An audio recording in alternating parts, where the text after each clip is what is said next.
What if people didn't brush their teeth for a week? Skipping a morning or evening brush might seem harmless. After all, what's the worst that can happen in 24 hours? But beneath the surface, an unseen war is already beginning. By the end of the first day without brushing, a thin, sticky film known as plaque begins to build up on your teeth. Plaque is a combination of bacteria, food particles, and saliva, a perfect breeding ground for harmful microbes. At this stage, your teeth might still feel relatively normal, but your breath? That's a different story. Without brushing, sulfur-producing bacteria multiply rapidly, giving rise to that infamous morning breath that never quite goes away throughout the day. By the second day, plaque has thickened. Each meal you eat feeds the bacteria, which release acidic byproducts as they break down leftover food particles. The acids produced by these bacteria begin attacking your tooth enamel, the hard outer layer that protects your teeth. The longer this acid lingers, the greater the damage. Your gums may feel slightly tender, especially near the gum line. That's inflammation beginning to take hold. At this stage, you may notice your gums starting to look redder than usual, an early sign of gingivitis. And your breath. It's worse.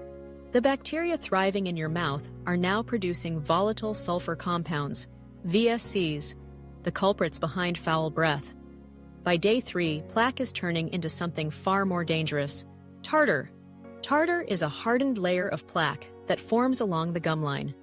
Unlike plaque, which can be brushed away, tartar requires professional cleaning. Your gums will now start to feel irritated and swollen. They may even begin to bleed slightly when you eat or drink. Meanwhile, bacteria continue their relentless attack on your teeth's enamel. Each acidic assault weakens the protective barrier, increasing your risk of cavities. By day 4, your mouth has become a thriving ecosystem for harmful bacteria. The balance between healthy and harmful bacteria has tipped in favor of those causing damage. Your tongue, once pink and smooth, may now appear coated with a whitish or yellowish layer. This layer is a film of bacteria and decaying food particles. Not only does it worsen bad breath, but it also creates a foul taste that lingers in your mouth. Your gums are now actively inflamed, and tender spots may become more noticeable.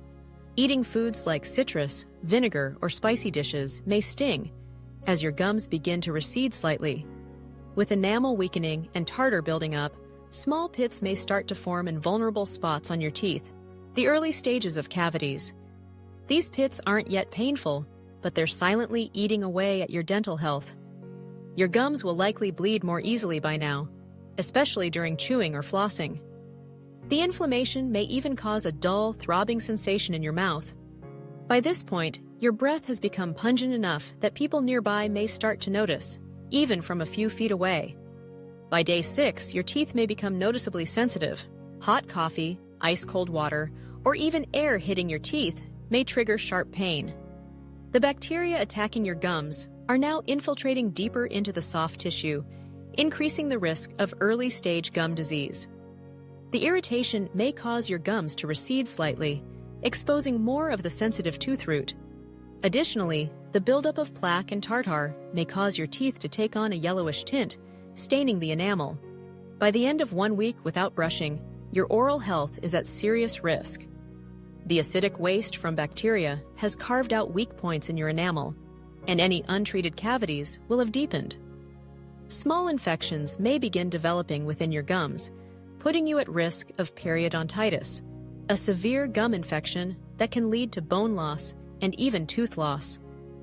Your breath is now overwhelmingly foul, carrying a strong sulfuric stench. The bacteria on your tongue and gums are producing potent gases that create the telltale scent of decaying matter. In extreme cases, bacteria from untreated gum infections may enter the bloodstream, potentially causing systemic inflammation or even increasing the risk of heart disease. The long-term consequences? While a week without brushing won't destroy your teeth completely, the damage has already begun. Enamel damage. The early stages of cavities are now forming. Gum inflammation. Gingivitis has set in, and without intervention, it can worsen. Tartar buildup. Hardened plaque will require professional dental cleaning. Persistent bad breath. The sulfuric compounds will linger long after you resume brushing. Weakened immune response. Chronic inflammation in your mouth can tax your immune system. If ignored for longer, you may face permanent damage such as receding gums, deep cavities, or even tooth loss. How to recover after a week without brushing. If you've gone a full week without brushing, here's how to restore your oral health. Brush immediately. Use a fluoride toothpaste to remineralize weakened enamel. Floss thoroughly. Dislodge stubborn plaque and trapped food particles. Rinse with mouthwash. An antibacterial rinse will help neutralize harmful bacteria. Hydrate. Well, drinking water flushes out lingering bacteria and supports saliva production. Schedule a dental visit. A professional cleaning may be necessary to remove tartar and assess damage. Conclusion: a simple habit with powerful impact. Brushing your teeth may seem like a mundane routine, but it's the cornerstone of oral health. Just a week without it reveals how quickly bacteria can thrive. Gums can weaken, and breath can turn sour. A toothbrush may seem like a small tool, but it's your strongest weapon in the fight to protect your smile, your breath, and your overall health.